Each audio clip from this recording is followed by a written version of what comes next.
Sometimes you feel that someone is coming to you through the years, through dreams, through random events. It's as if somewhere deep inside, you have already met this soul. As if it lived in you long before you started looking for it. This is not fantasy. This is the memory of the soul. There is a quiet longing in each of us. Not for a person, but for unity. For that state when you don't have to prove anything, when you are recognized not by your face, but by the silence between words. For who you are in essence. People call it different things. Some call it love. Others call it a spiritual connection. Some call it a kindred spirit. But the essence is not in the words. The essence is in the deep feeling. I am not alone. This video is not about romance. Nor is it about how to meet someone special. It is about the path to yourself. Because until you have gone through your dark night, until you have shed your old skin, until you have burned out, no one true will come. Because the true does not come to the false.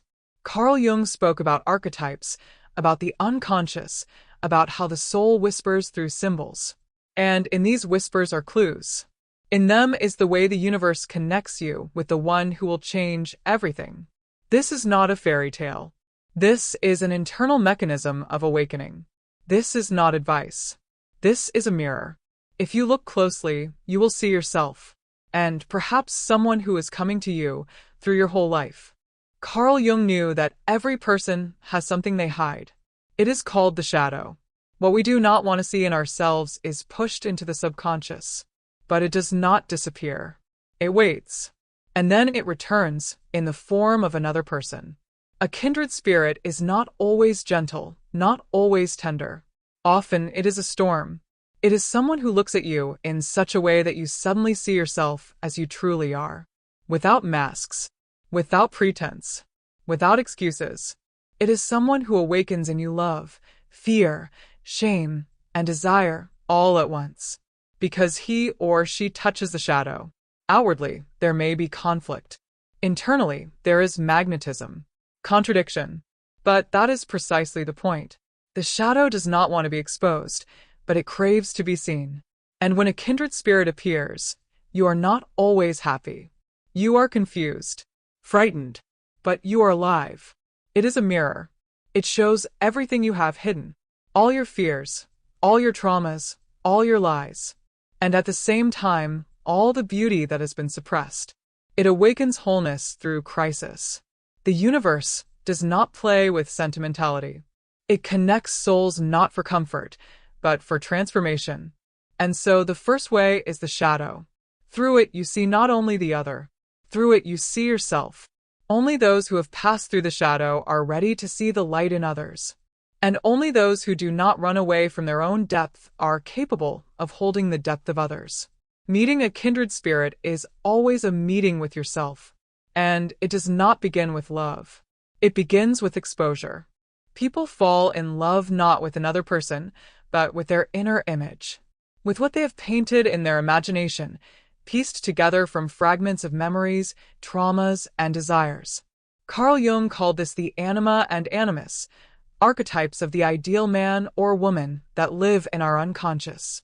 And we are not looking for a living soul, but the shadow of this ideal. We project our dreams onto the first person we meet, and sooner or later we crash. Not into someone else, but into our own illusion. But this is the essence of the second way in which the universe leads us to our soul mate. Through disappointment, through the collapse of the image, through the pain of realizing that no one is obligated to meet your expectations. These encounters are necessary. They break the old. They remove the scales from our eyes. And when you no longer wait for a wizard or a goddess, when you begin to see another person, not a project, that is when the real one appears. The metaphor is simple. A castle built of fog dissolves at dawn. So does the image of ideal love disappear when you wake up. And then, when the heart no longer chases after form, it recognizes the essence. A soul mate is not always what you imagined, but they're what you need. The universe breaks ideals to make room for the real. Because as long as the heart is enchanted by the image, it is blind to the truth. The truth begins where imagination ends. Where you remain, without a script, ready to see and accept. not to dream, but to recognize. Part 3. Synchronicity, the language of the universe. There are no coincidences in the world. There are only things whose meaning we have not yet understood. Carl Jung called this synchronicity. Coincidences that have meaning. Events connected by invisible threads. This is how the universe speaks. Not with words, with symbols, with events. And this is how it connects souls. You may hear a phrase that will turn your world upside down. See a familiar face among thousands. Find yourself in the right place at the right moment when everything changes. And if there is already silence inside you, you will recognize the sign. A kindred spirit does not come when you are waiting. It comes when you are ready to see it. And often it looks like a coincidence. But coincidence is the mask of fate. Perhaps an old photograph will bring you together.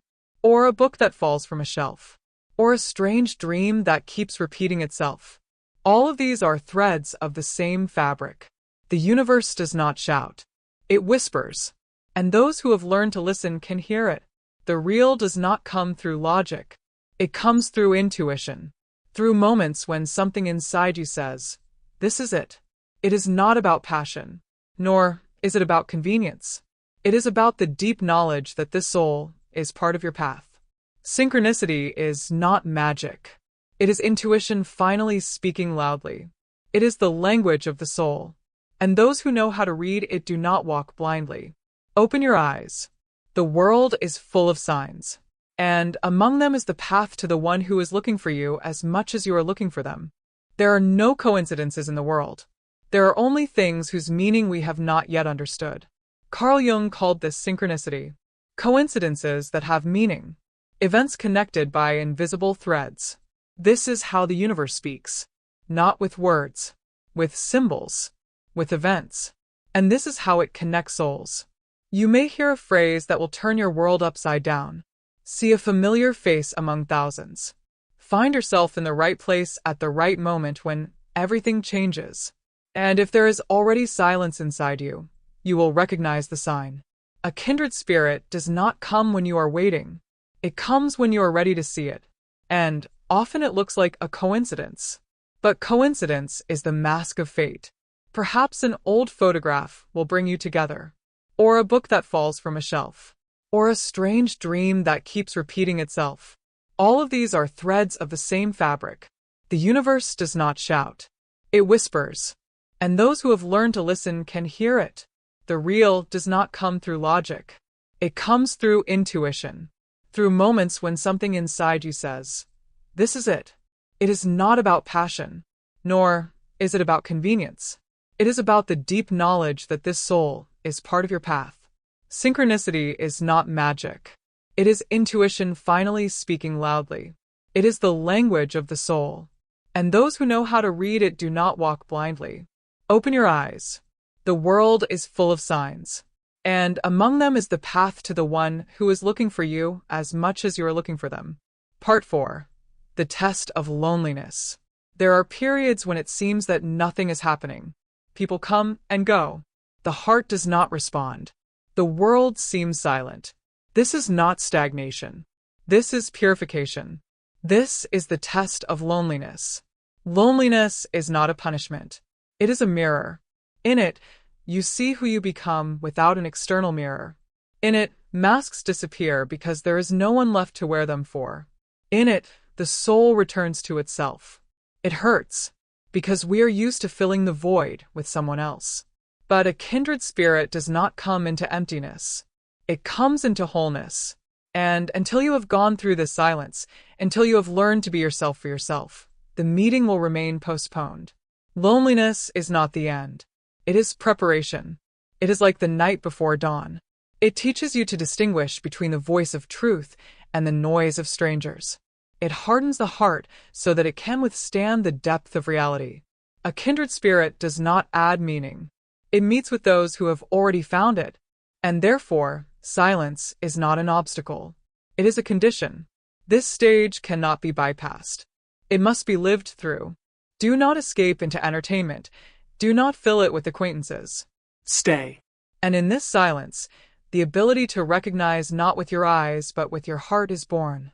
The universe gives nothing else until you become yourself. For only those who have endured their loneliness are capable of enduring someone else's presence.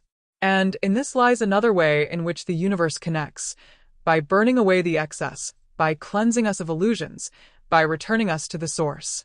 And only then does silence begin to sound like anticipation. Silence in which he or she appears. Everything that happens to you is not about them. It's about you. A kindred spirit is not a goal. It is a mirror, a bridge, a catalyst. But the path has always led to one place, to yourself. When you pass through the shadow, when the image falls away, when you listen to the silence of the universe, something in you returns home. And suddenly you see, you yourself are whole. You are no longer looking for your other half, because you are already complete. The paradox. As soon as you stop looking for someone to fill the void, someone appears who is there not because they have to, but because they choose to. Not as a savior, as a witness to your wholeness. And this is the greatest miracle, when love is born not out of necessity, but out of abundance. When two wholes touch, and do not dissolve into each other, but become greater. A kindred spirit is not someone who makes you happy. It is someone with whom you have the courage to be yourself, real, imperfect, profound. Someone with whom you don't play roles. Someone with whom you are not afraid to be silent. Because a true encounter is not between two bodies. It is between two silences. And if they recognize each other, it is not a love story that begins. It is the beginning of the path to home. Sometimes life doesn't give you what you want. It prepares you for what you deserve.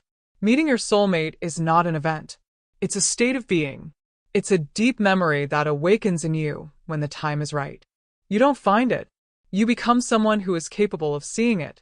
All the trials, all the shadows, all the losses, they weren't a mistake.